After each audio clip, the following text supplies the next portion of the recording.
Welcome, ladies and gentlemen, to the 27th Global Borrowers and Bond Investors Forum. I'm John Orchard, Managing Director of the Banking and Finance Group at Euromoney Institutional Investor. And it's a real pleasure to open this conference and to see so many of you here today. 950 people in total are registered to attend from 55 countries. Many familiar faces. I've already been enjoying talking to some, but also some very welcome new ones, including a new contingent from China, so very welcome.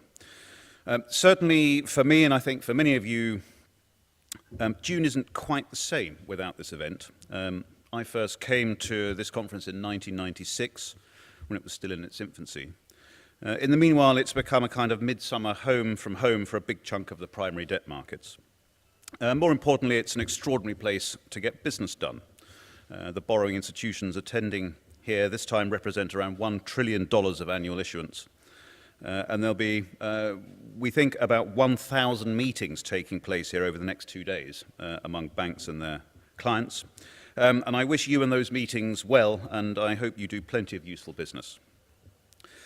In between getting your deals done, do come and listen to the fantastic array of 100+ speakers here. My colleagues at Global Capital will be helping you explore the dynamics of all the key markets together with the key issuers from the corporates, FIG and SSA sectors, as well as the world's leading intermediary banks and, of course, investors. Indeed, since we incorporated our bond congress into this event in 2014, we now have $20 trillion of assets represented here. Key central banks, I've just been discussing with attendees here, are on the move again after years of stasis. Money, we think, is about to become more expensive. A headache for borrowers, of course, but good news for their banks, and indeed yield-starved investors. Having said that, predicting rates and especially currency movements, both things which this conference inevitably tends to spend a lot of its time doing, remains a very hit-and-miss affair, even for the very best economists, perhaps especially for them. Markets get it wrong sometimes too. In fact, you'll hear from the FT's Tim Harford, the Undercover Economist, on the fascinating science and psychology of forecasting in a moment. If rates and currencies seem inscrutable, there's always sport to predict. FIFA has kindly laid on a little football competition for you to watch too. If you're new to our conference, do ask our staff how to get to Shepherd's Market, very near here, where you'll find pubs with televisions showing football. And indeed, later on, many peers and clients and colleagues watching them. Aside from the perennial topic of where rates and pricing are going in our various markets, our team will be exploring key themes you wouldn't have heard here 10 years ago, let alone 27. What opportunities do Chinese markets present as they open up? What risks and opportunities reside for primary markets in fintech? What is ESG 2.0 and how is socially responsible investing evolving? And of course, we'll take a look at what threats might lie around the corner.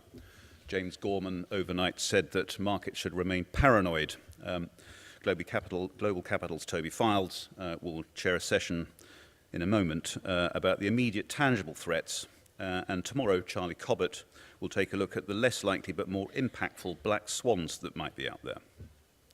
And do come to our conference debating session this afternoon, which will take before and after votes from the crowd on the motion, "This House believes that every security is currently overvalued." Tomorrow morning at 9, we'll be back with two titans of investment, Dame Helena Morrissey, DBE, Head of Personal Investing at Legal and General Investment Management, and Arvind Rajan, Managing Director and Head of Global and Macro at PGIM Fixed Income. Knowing what is in the mind of the investor is nearly as mysterious as knowing what's in the mind of a central banker. Do take us up on this excellent opportunity to come and find out tomorrow morning. Park Lane was once called Tyburn Lane, and at the top of it was Tyburn Gallows, for hundreds of years an infamous execution site. And it's where we'll be taking delegates who don't turn their mobile phones to silent during the sessions.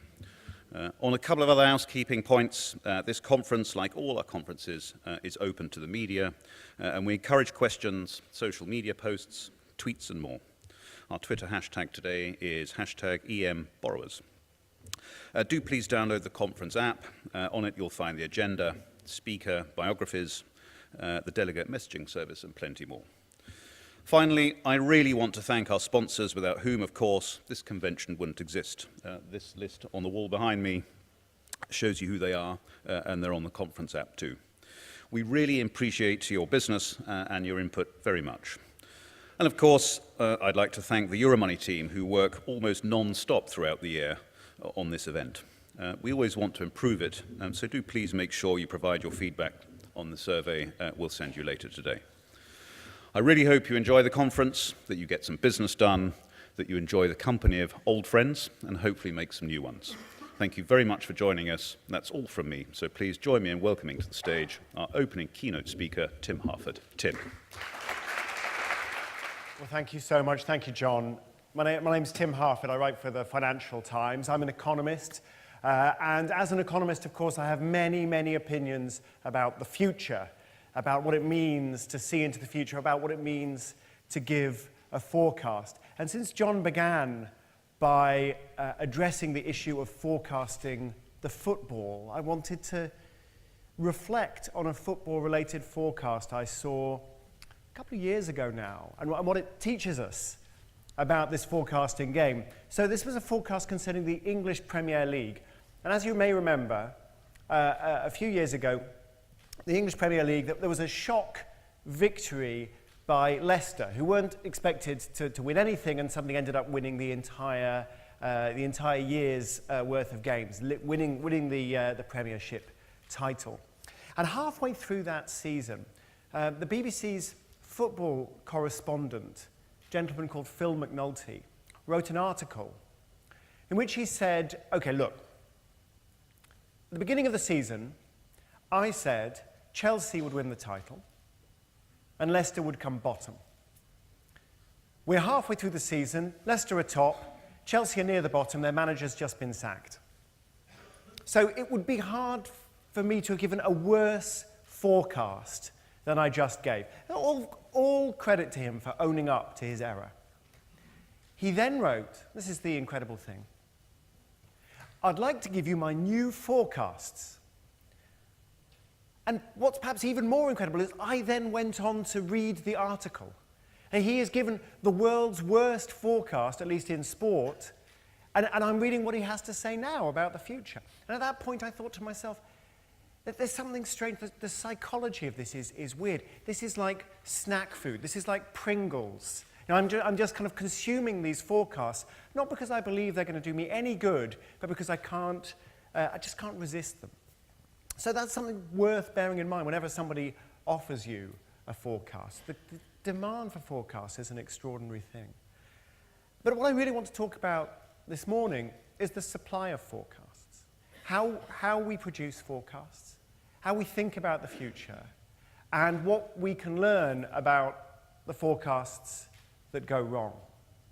I'm going to talk about some of the latest research on this, but I also wanted to tell you an old story about two of my favorite economists, both of whom were keen forecasters, and about what happened to them.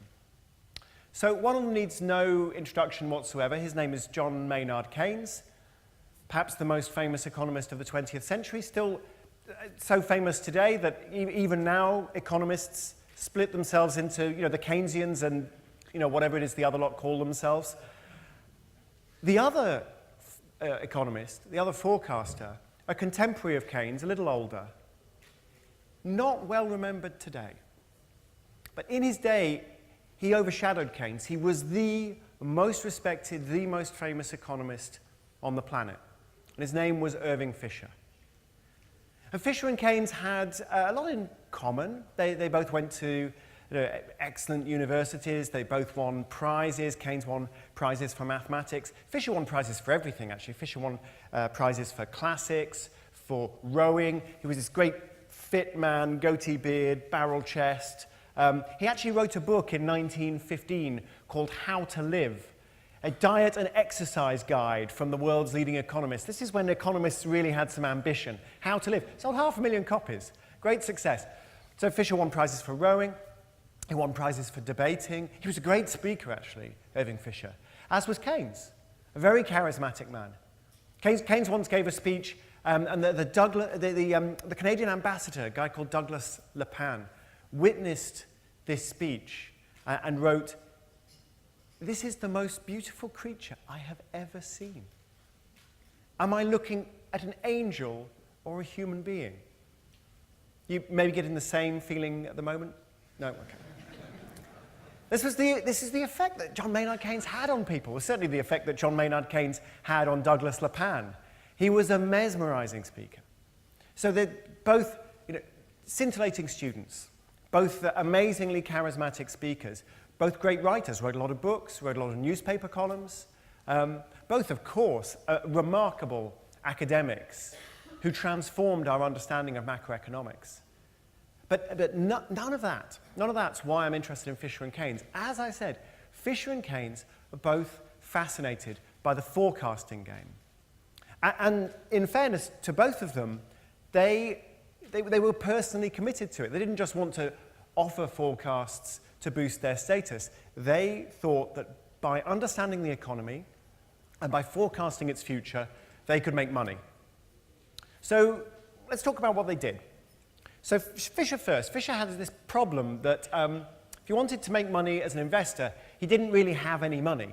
It's always a tough start. His father had died of tuberculosis the week he went up to Yale University. And so, surrounded by these rich young men, Fisher worked his way through university, trying to make money, trying to support his mother, trying to support his younger brother. So he knew what it was like to be a poor man surrounded by rich men. But not long after he graduated, he became a millionaire. And those of you interested in how he accomplished the trick, I recommend it to anybody, no downsides. He married somebody incredibly rich. It's great. So her name was Margaret Hazard. She and her sister, heiresses to a fortune that their father had made, basically selling the raw materials to make soap and detergent. So the Hazard fortune was potentially Irving's, and Irving and Margaret had this grand wedding. They had a wedding cake that's about the size of this lectern here, and 3 priests and hundreds of guests. And then they had a 15-month honeymoon. 15-month honeymoon, this is living. Well, they toured, they went from New Haven, Connecticut, across the Atlantic. They toured all around Europe. So this is all splendid. And when they finally got back from pre-war Europe, this is around the turn of the 20th century, got back to New Haven, Connecticut, Margaret's father had built for them a mansion as a wedding gift. So this is really a great start. He's now got some capital he can invest, but it wasn't enough for him. It wasn't that it was financially not enough, but just in terms of his own self-respect. He wanted to make his own money. It was important to him. And one of the things he did was, as I mentioned, write best-selling books. Another thing he did was to invent things. And his most successful invention was this thing called the Index Visible, which is a filing system, which we now know as the Rolodex. So Irving Fisher invented the Rolodex, and this was a big deal. He had a factory churning these things out, and then there was he sold the rights to Remington Rand, the stationery company, and he got, who were about to get really, really big in typewriters, and he got stock options in Remington Rand, seat on the board, and he wrote to a childhood friend. He said, "We're all making a lot of money."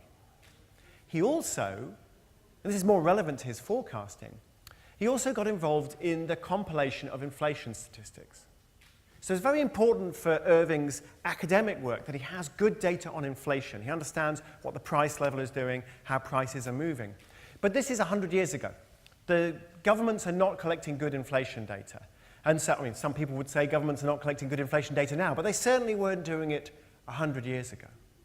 And so Irving hires an army of statisticians and research assistants and starts gathering this data and developing the theory necessary to put it together, to compose price indices.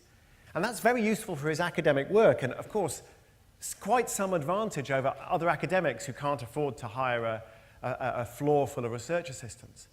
But then he realizes, of course, this is a financially profitable offering. He could sell this price data, this inflation data, to Wall Street, to Main Street, to the banks, to the newspapers. And that's what he does. He establishes a thing he calls the Index Number Institute. And then once he's producing this inflation data, well, he can just produce commentary to run alongside it. And pretty soon he has this entire syndicated business page, Irving Fisher's business page, data, graphs, opinions from Irving Fisher syndicated across the United States. And he's telling people how to invest their money, which is what he is also doing. So Irving Fisher's investment strategy in the 1920s is, well, Fisher's a technology bull. So he's interested in equities, and in particular in manufacturing equities, because he believes American manufacturing is about to be transformed by the widespread take-up of electrification and bulk chemical processing, production line techniques, that sort of thing. He is, by the way, completely correct in this. Manufacturing is transformed, productivity soars, and so does the stock market. And throughout the 1920s, Irving Fisher is making leveraged bets that equities are going to go up, and he's advising other people to do the same. And buys a car, and a bigger car, and an even bigger car, and hires a chauffeur. And by 1928, Fisher is standing in front of his lavishly renovated mansion with his son, and he's telling his son, I paid for this. This is not the family money, it's not your grandfather's money. I paid for this. It was important to Irving that he had made that money himself. That's Irving Fisher. Keynes, what about Keynes? What was Keynes doing? Well, Keynes is a different character. Keynes is the ultimate insider. And we heard John say, wouldn't it be nice to know what's going to happen to interest rates? This is a day in the life of John Maynard Keynes. The phone goes, he picks up the phone. Maynard, Bank of England here, just thought you'd like to know, interest rates going up tomorrow. There's a good chap. He would get these calls. They were legal at the time. But he knew, wouldn't it be nice? He knew everybody. And he, like Fisher, he was involved in the gathering of economic statistics. He was involved in the shaping of economic statistics in the UK. And during the war, his job, this is the First World War, his job had been to trade currency and sovereign debt on behalf of the British Empire. Okay, so you're really going to learn a little bit about where the bodies are all buried, if that is your job. Trading all of these different debts, all these different currencies. And then at the end of the war, among many other things, he's writing, he's politically active, among many other things, he wants to start a currency fund. And he turns to all his rich friends and their dads, and he says, look, I'm going to set up a currency fund. And the sales pitch is basically, I'm John Maynard Keynes. Just give me your money. And of course they did. And so Keynes is, based on his macroeconomic ideas, he's forecasting which currencies are going to go up, which currencies are going to go down, and things go very well for a while, makes a lot of money. He's touring France. Fisher is buying classic cars. Well, I guess they weren't classic cars at the time, but now they are. Keynes is buying modern art. Keynes is buying Picassos, Matisses, Cézannes. So he's doing nicely. And then he gets a telegram as he's going around France. He gets a telegram. And the telegram says that the economy of Germany has not necessarily moved in accordance with economic theory. And basically, he's lost everything, which is awkward. So he calls his investors, he calls his friends and his father's friends and his friends' fathers and all these people who've invested. And he says, look, I lost all the money, sorry. Give me more money and I'll make it all back. And incredibly, they did. And he did. He made a fortune, a second fortune. So now it's 1922. Keynes has, in his career as an investment manager, made a fortune, lost a fortune, made a second fortune, and now for an encore, he goes to the Fellows of King's College, Cambridge, where he's also a fellow.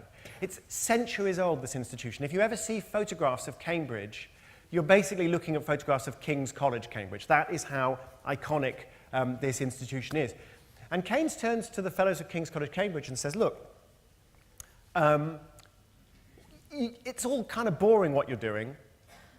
Sovereign debt, agricultural land, forestry. I'm John Maynard Keynes. Let me invest the money. We're going to go big into commodities, global funds, equities. It's going to be great. I'll make us, all richer than we currently are. And he's John Maynard Keynes, so they say yes. And so Keynes' strategy with King's College Cambridge's money is a bit different to Fisher's. Keynes' strategy throughout the 1920s is he is going to predict when the British economy and when the world economy is going to boom and when it's going to bust. And he will move into and out of pro-cyclical and counter-cyclical commodities and equities in accordance with the economic cycle, which of course is a brilliant strategy if you know when the recessions are going to happen. So that's what Keynes is doing. We've seen what Fisher's doing. Our heroes are riding to glory. 1927, 1928, everything's going great. But of course, we all know now that Fisher and Keynes were standing on the edge of an economic and financial precipice. Wall Street crash took 89% off the value of equities, triggered the Great Depression, terrible populist political backlash. Thank goodness such a thing is impossible today. And they didn't see any of this coming. They did not see it coming. The two greatest economists of the age, they missed it. We'll come back to Fisher and Keynes a bit later, but you may at this point be thinking to yourself, I'm not entirely surprised because I have met some economists. And they do not always cover themselves with glory when it comes to... I mean, it's fine. When the economy is chunching along fine, there was like, well, it grew at 2.8% last year. It's probably going to be 2.8% this year. They're fine at that. When something interesting is about to happen, that is when it seems to get difficult. And this is not just a subjective impression. So, for example, there's a really interesting set of studies conducted by the IMF, a couple of researchers at the IMF. And what they've tried to do was to say, in December, do economic forecasters successfully predict recessions in the following year? And they looked at this data set, so 2007, December 2007. Is anything happening in December 2007? I think anyone paying attention might have said, there's only Northern Rock's already collapsed. There's trouble, it's clearly trouble. December 2007, do economic forecasters predict a recession in 2008? And there are something like 63 different countries in the IMF data set, and they're not picking on individual forecasters, they're looking at the consensus forecast. You know, the IMF, the World Bank, the central banks, the big private investment banks, the forecasting houses, lump them all together, take the average, generally tends to be a pretty decent forecast, the consensus, take the average. Did the consensus forecast in 2007 predict recessions in 2008? And what they found is that out of, is it 63 recessions, the consensus forecast predicted 0 of them, which is not great. On the other hand, the consensus forecast did predict 12 recessions in 2009 that didn't happen. So on average, that's getting things better. It's not a great forecasting record. It's really not great at all. And it's not just the IMF that came to this conclusion. The most, I think, for me, the most compelling study of forecasting and forecasting failure began in the 1980s. It was conducted by my favorite social scientist, I think, a gentleman called Philip Tetlock. Philip Tetlock's a psychologist, okay, so he's interested in how people are thinking about forecasts. And he begins to get interested in this because he's looking at the huge policy issue of the 1980s, which is, how is the Cold War going to end? Is it going to fizzle out? Is it stable? Is it unstable? Is there going to be a nuclear exchange? A lot of people at the time, Tetlock's interviewing lots and lots of historians and Soviet Union experts and political scientists, diplomats, and all kinds of people. He's talking to the world's top people on this issue. And a lot of them are genuinely worried that the world is going to end because Reagan is ratcheting up the tensions, things are unstable in the Soviet Union, there will be an exchange of nuclear missiles. This is, not to get too technical, but that's bad. Okay, it's not the aim. Another group of people are saying it's going to be fine. Basically, Reagan is getting the Soviets to back down, he's winning the Cold War, and this is all going to work out quite well.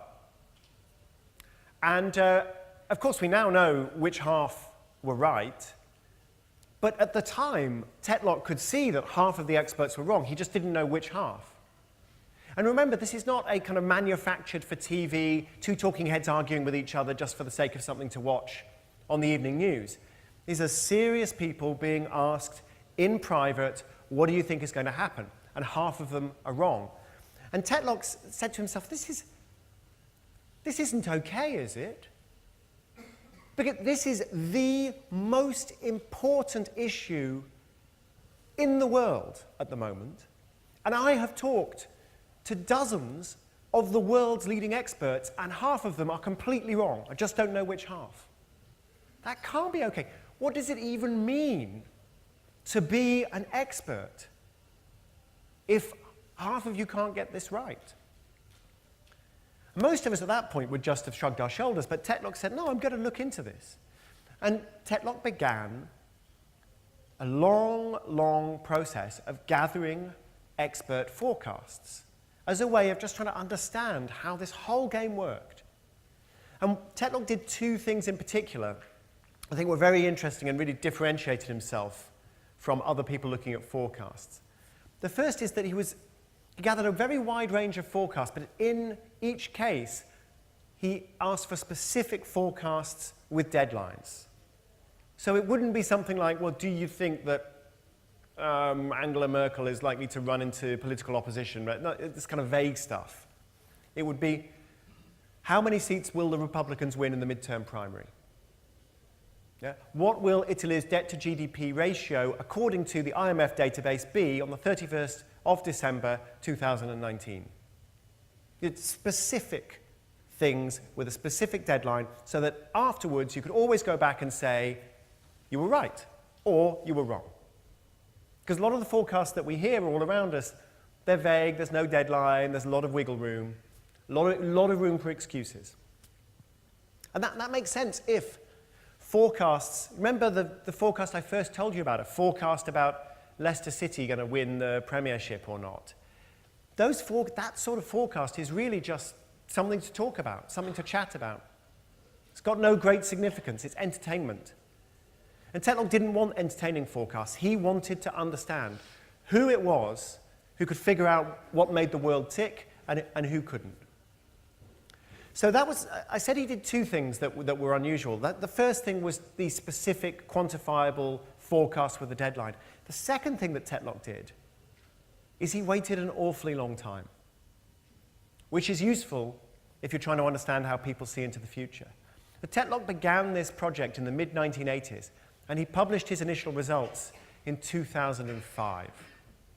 An 18-year project to evaluate expertise. All kinds of different experts, not just the economists, not just the political scientists, all sorts of experts in the big sort of field of social change, macroeconomics, geopolitics, all this sort of stuff.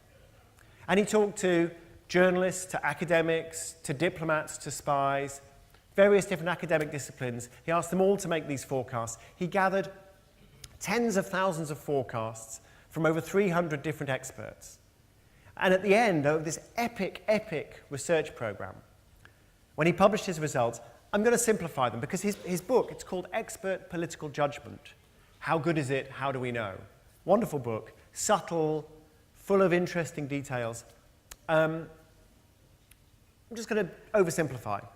What Tetlock found was, if you would like a big picture geopolitical or macroeconomic forecast, London Zoo is that way.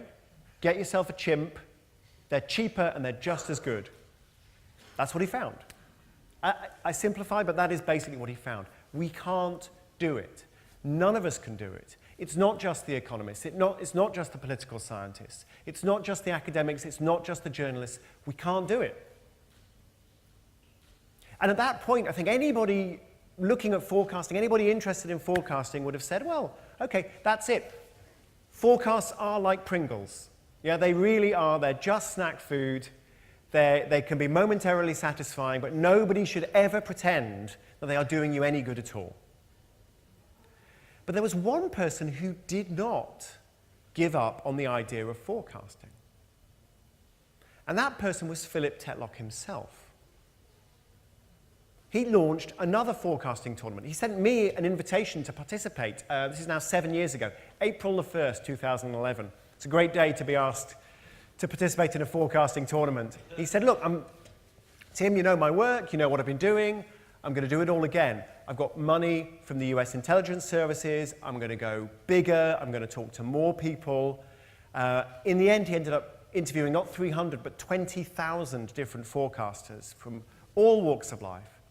And because he had such an enormous scale, he was able to run experiments. So he was able to put some forecasters in teams, split other forecasters up, give some forecasters training, give different forecasters different kinds of information. So some were operating through betting markets, for example. Or he would use algorithms to average out different sorts of forecasts. All kinds of different approaches. And because he's a psychologist, he's giving all of these forecasters tests on different psychological variables, measuring their IQ, measuring their extroversion, all sorts of things. And when he publishes the results of the new study, to my astonishment, he says, actually, there are a few people who can do this. It's not a fluke. I've identified them.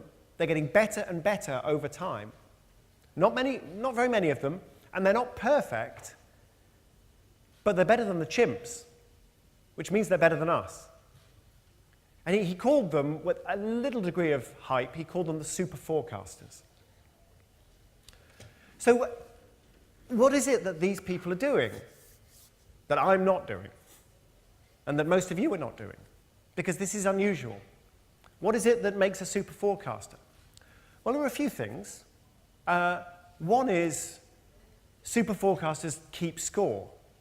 Like they look at their previous forecasts, and this turns out to be unusual, actually.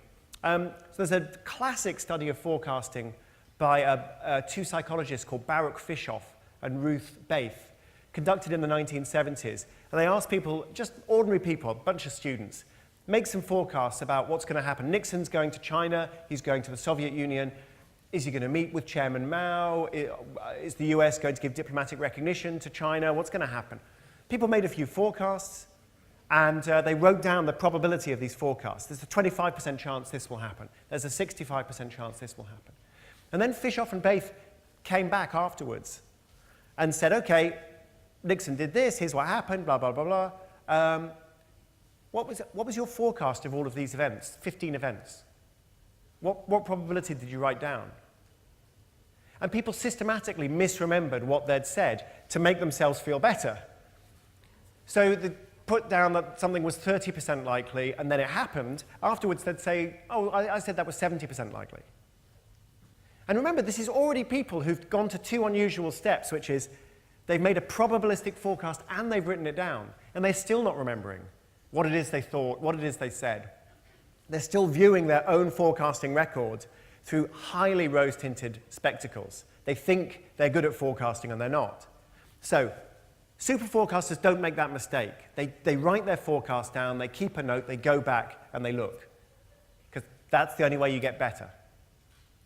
The second thing that Tetlock found is that if you give people some basic statistical training, even half an hour of statistical training, you can really improve their forecasting.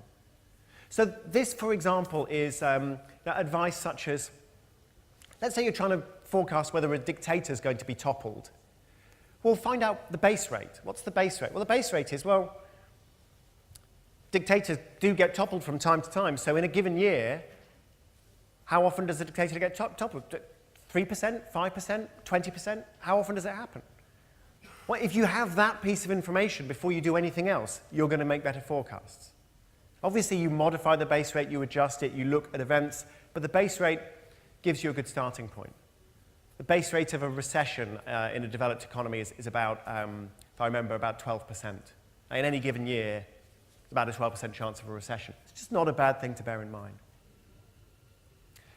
But what Tetlock really found, that I found fascinating, is that the super forecasters had a particular way of looking at the world. They had a particular psychological tendency. And remember, Tetlock is a psychologist. And he called this tendency actively open-minded thinking. And you measure it with a questionnaire. But basically, what is actively open-minded thinking? Well, actively open-minded thinkers, for example, like to get into arguments. Why do they like to get into arguments? Because they're hoping the other person will prove them wrong. And that will teach them something about the world. So they're not interested in winning an argument. They're quite interested in losing one. So every time you lose an argument, you got smarter. That's how an actively open-minded thinker thinks. That's not how I think. It's not how most of us think. It's kind of weird. But it helps. If your aim is to make better forecasts, it helps. They're happy to change their minds. They're always asking themselves, what if I'm wrong? What have I missed out? And it's this sort of relentlessly self-critical view of the world that makes for a better forecaster. But I couldn't help thinking of this as I thought about Irving Fisher and John Maynard Keynes. Because the interesting thing about Fisher and Keynes that I didn't tell you is that after these two brilliant economists made exactly the same catastrophic forecasting error, they went on to have very different fates. Irving Fisher basically went bankrupt. John Maynard Keynes died a millionaire. So why? What was the difference? And I can summarize the difference very, very quickly for you. John Maynard Keynes changed his mind, and Irving Fisher didn't. They made the same mistake, and then John Maynard Keynes changed. But that doesn't really get at the nub of it. Why did Keynes change his mind? Why didn't Fisher change his mind? A couple of things. One is the situation, I think one is the character. So let me talk about the situation first. Irving Fisher was unbelievably exposed to his forecasting failure. He was financially exposed. Yes, he had skin in the game, but also meant that he was just under tremendous pressure. He was financially exposed. He was reputationally exposed. His forecasts were enormously famous. One critic, as the Wall Street crash was bubbling on, or sort of the air was coming out of the bubble rather, the Wall Street crash is continuing. It lasts over 3 years. As the Wall Street crash is continuing, one critic blamed the president, the Treasury Secretary, and Irving Fisher. That's how famous Fisher was. Remember, his writing is in every newspaper across the United States. And he's made these very public forecasts. It's very hard for him to back away from them. Because a lot of people know exactly one thing about Irving Fisher. And if you know exactly one thing about Irving Fisher, I'm willing to bet it is the following thing, which is that 2 weeks before the Wall Street crash began, Irving Fisher, on the front page of the New York Times, was reported as saying, stocks have reached a new and permanently high plateau. It's kind of hard to back away from that. So he was trapped. He was trapped by his own forecast.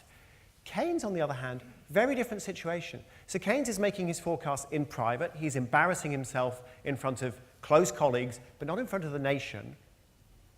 And Keynes has actually not been doing well throughout the 1920s.